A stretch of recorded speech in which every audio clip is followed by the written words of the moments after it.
नमस्कार दोस्तों। देखिए मित्रों, आज जो विद्यार्थी रीट की तैयारी कर रहे हैं उनके लिए एक छोटा सा वीडियो है और बहुत अच्छे से सुनिएगा। निश्चित रूप से आपको लाभ होगा। आपके जो कमेंट आते हैं उन्हीं कमेंट को ध्यान में रखते हुए जो है ये वीडियो बनाया जा रहा है। तो इसी चीज के बारे में हम बात करेंगे कि रीट में इस समय आप जो है अपनी कंटिन्यू तैयारी को बनाए रखिएगा। और इस समय कई विद्यार्थी कह रहे थे सर हमारा जो मनोबल है वो बार बार डाउन होता है, आत्मविश्वास कम होने लगता है। तो देखिएगा, जब एग्जाम पास में होता है तो इस तरह की चीजें स्वाभाविक है, ये नेचुरल है। जैसे मान लीजिए आपको 100 मीटर की रेस करनी है और आप उस लाइन के पास में खड़े हैं कि यहां से आपको दौड़ना है। अब आपको पता है कि अगला जो ही सीटी बजाएगा आपको सबको दौड़ना है। तो उस समय आपके मन में क्या भाव आते हैं? उस समय भी कुछ ऐसी ही घबराहट होती है। आपने कितनी भी तैयारी कर रखी हो, थोड़ी बहुत जो घबराहट होती है वो स्वाभाविक है, वो नेचुरल है, वो होगी। और वो हो रही है इसका मतलब आपने तैयारी की है।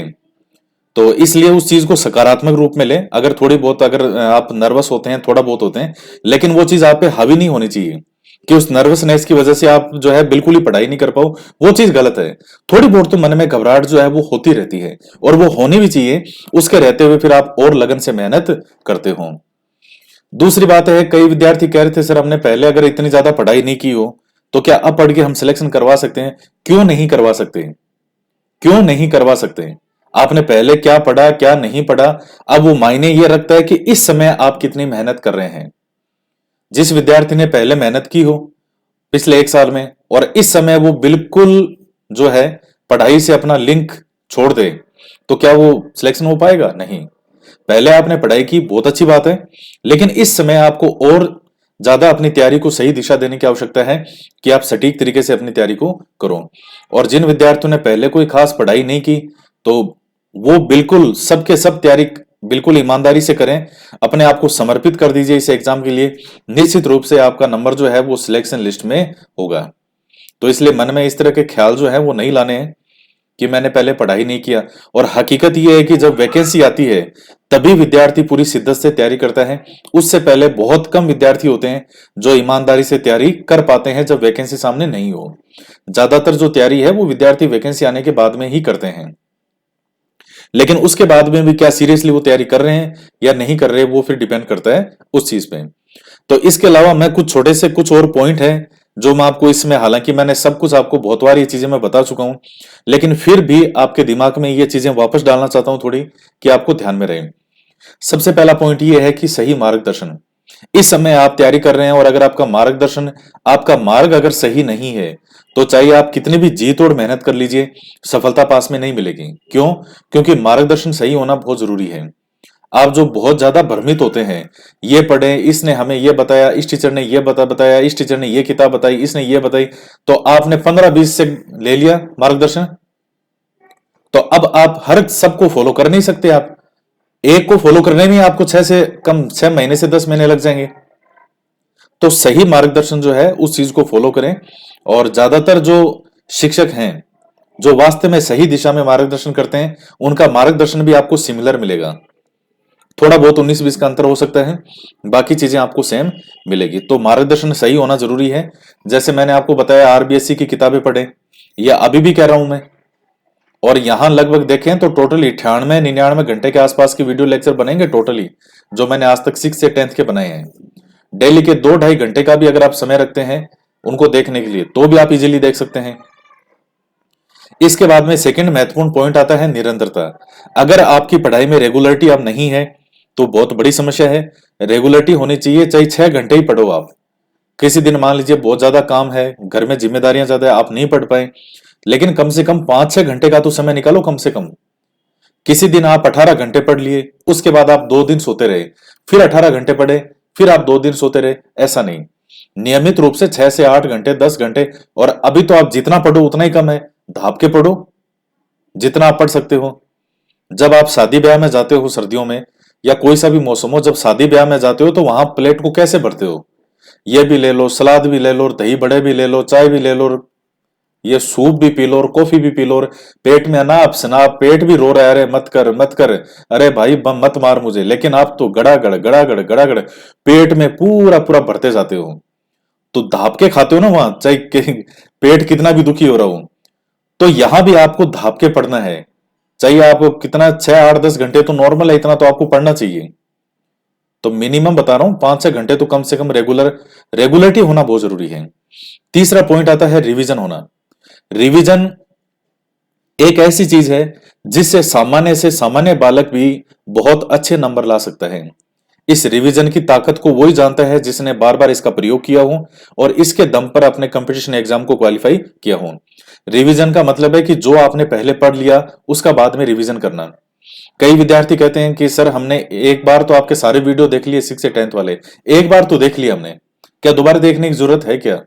अगर आपको याद हो गए तो कोई जरूरत नहीं है दोबारा देखने की, लेकिन एक बार में नहीं याद होते। आप 2 बार पढ़ो, 3 बार पढ़ो, 4 बार पढ़ो, 5 बार पढ़ो, वो चीज आपके दिमाग में पूरी तरह से फिट हो जानी चाहिए। तब यह है कि हाँ अब मुझे याद हो गया। तो पहले तो आप उसको याद करोगे, फिर आप रेगुलर हर दूसरे दिन, 5वें दिन, 7वें दिन उसका जो है वो रिवीजन करते रहो। नेक्स्ट पॉइंट आता है सकारात्मक सोच। अगर आपकी बार बार नकारात्मक सोच रहेगी तो आपके साथ बहुत समस्या रहेगी। पॉजिटिव सोच का मतलब है कि हाँ मेरा सिलेक्शन होगा, मैं तैयारी कर रहा हूं और मैं जो किताबें पढ़ रहा हूं उसमें से आएगा। यह विश्वास आपको बनाए रखना बहुत जरूरी है। अगर अविश्वास की स्थिति है तो वो स्थिति बहुत खराब है। कई बार जैसे विद्यार्थियों में क्या कहते हैं, कोई बुक भी पढ़ते हैं, 6 से 10th की किताबें पढ़ रहे हैं, कोई गाइड भी पढ़ रहे हैं साथ में, लेकिन फिर भी वो अविश्वास की स्थिति में रहते हैं कि पता नहीं इसमें से आएगा कि नहीं आएगा, कौन सी किताब में से आएगा। कोई ब्रह्मांड में अलग से किताब नहीं छपने वाली है। एग्जामिनर पेपर बनाएगा, वो 6 से 10th की किताबों को बिल्कुल अपने सामने रखेगा और थोड़ा और मैटर रखेगा कि हाँ मुझे ये पेपर बनाना है, और एक नॉर्मल बच्चा तैयारी करने वाला इतने क्वेश्चन सही कर दे, इतना तो उसको आना चाहिए। इस तरीके से पेपर बनता है। एक दो क्वेश्चन कोई हटके देता है जो किसी को नहीं आते। जैसे मैं भी, आप जो एसएसटी के यूनिट वाइज टेस्ट पेपर चल रहे हैं, मैं भी उसमें 2 4 क्वेश्चन ऐसे देता हूं जो आपको कहीं नहीं मिलेंगे। वो तो आपको फील तो वो एग्जाम वाला होना चाहिए ना, इसलिए वो ऐसे मैं क्वेश्चन देता हूं 2 3 साथ में जो आपको कहीं नहीं मिलेंगे। मुझे पता है कि उनके उत्तर क्या है, लेकिन वैसे क्वेश्चन कभी भी मेरे डिसाइड नहीं करते, क्योंकि वो लगभग सभी के गलत होंगे वो। तो इसलिए आप जो भी पढ़ रहे हैं हर चीज के प्रति एक सकारात्मक सोच रखें। जो लोग पॉजिटिव थिंकिंग रखते हैं, आशावादी होते हैं, उनको सफलता भी बहुत मिलती है। आपने बाल विकास के अंदर ये चीजें पढ़ी है तो उनको अपने जीवन में भी फॉलो करें, वो केवल किताबी ज्ञान नहीं है। उसके बाद आता है स्वयं के प्रति विश्वास। सकारात्मक सोच तो रखनी चाहिए, इसके साथ ही स्वयं के प्रति भी विश्वास रखें। ये मैं इस पॉइंट में भी समझा चुका हूं। जिनमें अविश्वास की स्थिति ज्यादा होती है, खुद पर उनको बिलीव ही नहीं होता, उनको बिलीव होता ही नहीं है खुद पे, वो चाहे कितनी मेहनत कर लें, कितना ही याद कर लें। कई बार ये स्थिति भी हो जाती है कि जो बच्चे टॉप 10 में आते हैं, जैसे मान लीजिए मैं टेस्ट पेपर वगैरह लेते हैं, या इनमें जिनको याद हो टॉप 10 में, टॉप 20 में, 30 में, 40 में, उनको भी अपने आप पे डाउट होता है कि सर मेरा होगा कि नहीं होगा, मेरा होगा कि नहीं होगा। देखिए आपको अपने प्रति विश्वास तो बनाए रखना होगा। होना नहीं होना, फल जो चीज है वो ईश्वर के हाथ में है। आपके हाथ में है केवल कर्म करना, और कर्म करते समय अगर डाउट की स्थिति हो तो फिर लक्ष्य को भेदा नहीं जा सकता। जैसे आपको तीर चलाना है, एक पेड़ पे निशान बना दिया और कहा ये जो तीर, ये निशान है, यहां पे तीर चलाना है। अब अगर मान लीजिए उस समय आपके हाथ जो है वो फिक्स नहीं होकर के डावाडोल स्थिति में हो, थोड़े थोड़े हाथ हिल रहे हो, क्या वो निशाना लग पाएगा? नहीं। स्वयं के प्रति विश्वास होना चाहिए, लगे ना लगे वो तो बाद की बात है, स्वयं के प्रति विश्वास तो हो। जीतेंगे हारेंगे, क्या होगा क्या नहीं होगा, वो सब बाद की चीजें हैं, लेकिन विश्वास तो होना चाहिए पहले खुद के लिए। और जब विश्वास होगा निश्चित रूप से आपका सिलेक्शन भी होगा। ये चीजें छोटी छोटी होती है लेकिन ये मायने बहुत ज्यादा रखती हैं। और लास्ट पॉइंट आता है अफवाहों से बचना। कई बार विद्यार्थी मेरे से अभी भी पूछते हैं कि सर रीट का एग्जाम 25 अप्रैल को होगा या नहीं होगा। उस दिन लोग ज्ञापन दे रहे हैं कि नहीं 25 अप्रैल को ये है वो है। ये चीजें आपके हाथ में नहीं है अगर आप इन चीजों के बारे में सोचकर अपना समय व्यर्थ कर रहा हो। देखिए जब एग्जाम डेट नहीं आती तभी विद्यार्थी कहते हैं एग्जाम डेट आ नहीं रही, जब आ जाती है तो वो यकीन नहीं करते। वो यहां तक कि जब पेपर भी हो जाता है तभी कहते हैं कि आंसर की इसकी आएगी नहीं आएगी, कब आएगी। तो इतना ज्यादा अनिश्चितता और अविश्वास की स्थिति नहीं होनी चाहिए। आपके सामने डेट डिक्लेयर हो चुकी है 25 अप्रैल, वो आ चुकी है, सिलेबस वो आपका आ चुका है। तो जब सब चीजें हो चुकी है तो क्यों इस अवसर को बिना मतलब में जो है फालतू खराब करना। अपनी मेहनत कीजिए और अफवाहों से बचें। चाहे कोई कहते हैं कि जैसे कई बार अलग अलग तरह की न्यूज आती है कि जो पेपर है, पेपर बिक गए, या और किसी चीज की नकारात्मक अफवाह आती है। आपको केवल इन चीजों से बच के रहना है। तो ये सब चीजें आपकी जब बिल्कुल सकारात्मक सोच होगी, आप निरंतर पढ़ाई कर रहे होंगे, रिवीजन कर रहे होंगे, स्वयं के प्रति विश्वास होगा, सही मार्गदर्शन होगा, तो आप अफवाहों के चक्कर में आएंगे भी नहीं। ये और बता दूं आपको मैं, अफवाहों के चक्कर में वही आते हैं जो ढंग से, जिनमें इन चीजों का अभाव होता है, वो लोग अफवाहों के चक्कर में आते हैं। जिनके ये चीजें मजबूत होती है वो अफवाहों के चक्कर में नहीं आते हैं। और कई बार अफवाह जो है वो आपको बर्बाद कर देती है। इसलिए अफवाहों से बच के रहें, अपने आप पे विश्वास रखें, स्वयं के प्रति सकारात्मक सोच रखें और रिवीजन करते रहें। अपनी पढ़ाई में रेगुलरिटी रखें, निरंतरता रखें और सही मार्गदर्शन, सबसे पहले सही मार्गदर्शन हो, आप कन्फर्म हो कि हाँ भाई हमें यहाँ से सही चीज प्राप्त होती है। इस तरह से हमें तैयारी करना चाहिए। दुनिया में कोई भी व्यक्ति आपको आकर के सिलेक्शन नहीं करवा सकता। तैयारी आपको खुद को ही करनी होगी। चाहे मैं हूं, चाहे कोई और हो, वो आपको बता सकता है कि इस रास्ते चलना है। सिर्फ इतनी भूमिका होती है एक शिक्षक की, या कोई चीज मुश्किल लगती है उसको समझा दिया। जब तक आप स्वयं पढ़ाई नहीं करेंगे, स्वयं पढ़ाई से मतलब सेल्फ स्टडी।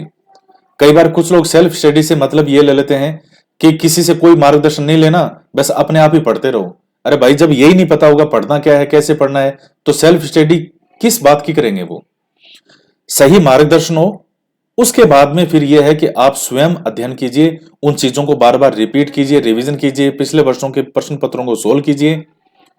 ये चीजें कर लीजिए, निश्चित रूप से आपका सिलेक्शन हो जाएगा। और ये मैं पूरे दावे के साथ, 4 साल से तो मैं देख रहा हूं ऑनलाइन, ऑफलाइन तो बहुत लंबे समय से, 4 साल से ऑनलाइन देख रहा हूं। यहाँ लाखों विद्यार्थियों को मैं देख चुका हूं। जिन चीजों में ये चीजें मजबूत थी, वो विद्यार्थी अपना सिलेक्शन करवा ले गए। और नहीं तो जिन्होंने इनमें बिलीव नहीं था, जिनको इन चीजों में, वो अभी भी कंपटीशन एग्जाम की अधिकतर तैयारी कर रहे हैं। वो बात अलग है, किसी का बाई चांस कोई 1-2 नंबर से रह गया, 5-7 नंबर से, वो एक अलग चीज है, वो हो जाएगा, इस बार हो जाएगा उनका। तो इतनी सी चीजें हैं। तो बस इन चीजों को ध्यान में रखिए और पूरे विश्वास के साथ तैयारी करते रहिए।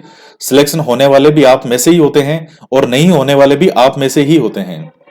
अभी फर्स्ट ग्रेड के रिजल्ट आ रहे हैं, आप देख रहे हैं वो लोग जब फोटो खिंचा के डालते हैं किसी के साथ, फिर जो लोग उनको मालाएं पहना रहे हैं, कोचिंग संस्थान वाले, चाहे उन्होंने पढ़ाई वहां नहीं भी की हो, तो भी कोचिंग संस्थान वाले भाग भाग के उनको लेके आ रहे हैं, क्या वो हमारे साथ फोटो खिंचा हो रहे हैं, फूल मालाएं पहना रहे हैं, हमारे कोचिंग संस्थान से निकले। कितना मान सम्मान मिल रहा है। ननियाल जाओगे तो माला पहना रहे हैं, ससुराल जाओगे तो माला पहना रहे हैं, खुद के घर पे भी माता पिता भी इज्जत करने लगेगा, अच्छा चलो बच्चा नाकारा तो नहीं है, कुछ तो करता है।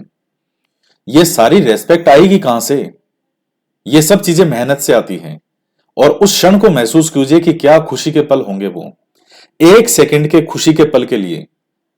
जैसे मान लीजिए लास्ट बॉल बची है क्रिकेट में और आपको 5 रन चाहिए, सारा जो पूरा जो मैदान है, स्टेडियम है, वो बिल्कुल सन्नाटे से देख रहा है कि क्या होगा, और लास्ट बॉल पे भारत ने 6 मार दिया। अब वो जो खुशी का क्षण है, वो चीज को वो ही फील कर सकते हैं जिन्होंने उसमें उसको अनुभव किया हो। तो पूरी जी जान से तैयारी कीजिए, डिमोरलाइज होने की आवश्यकता नहीं है। डिमोरलाइज, अब आप पानी के बुलबुले नहीं हो। आप, कई बच्चे पानी के बुलबुले की तरह होते हैं, उनमें कॉन्फिडेंस थोड़ी देर के लिए रहता है। अब जैसे मैंने वीडियो बनाया 2 घंटे 4 घंटे या सुबह तक, बस वो कॉन्फिडेंस रहेगा, सुबह के बाद में फिर वापस वही, हमारा क्या होगा, हमारा क्या होगा। दुनिया में बहुत बड़ी बड़ी चीजें होती है, ये तो एक बहुत छोटी चीज है, दुनिया में बहुत बड़ी बड़ी चीजें हो जाती हैं। तो पानी के बुलबुले मत बनो कि आप 1 सेकंड में विश्वास आ जाए और 1 सेकंड में चला जाए, ऐसे नहीं। तो आज इतना ही, समय आपका आप और नहीं लेंगे। ये दरअसल कुछ विद्यार्थी कमेंट कर रहे थे, उनकी अपनी समस्याएं बता रहे थे, तो मुझे लगा कि इस चीज पे एक वीडियो बनाना चाहिए। तो स्वयं के प्रति मोटिवेट होइए आप। जब तक अंदर से आत्मविश्वास नहीं आएगा, तब तक बाह्य आत्मविश्वास या बाह्य प्रेरणा जो है वो अधिक समय तक काम नहीं कर सकती, जब तक आप सेल्फ मोटिवेटेड ना हो। तो दोस्तों, आज के वीडियो में इतना ही। वीडियो अच्छा लगे तो लाइक करें, ज्यादा से ज्यादा शेयर करें। तो मिलते हैं नेक्स्ट वीडियो में एक नए टॉपिक के साथ। जय हिंद, जय भारत।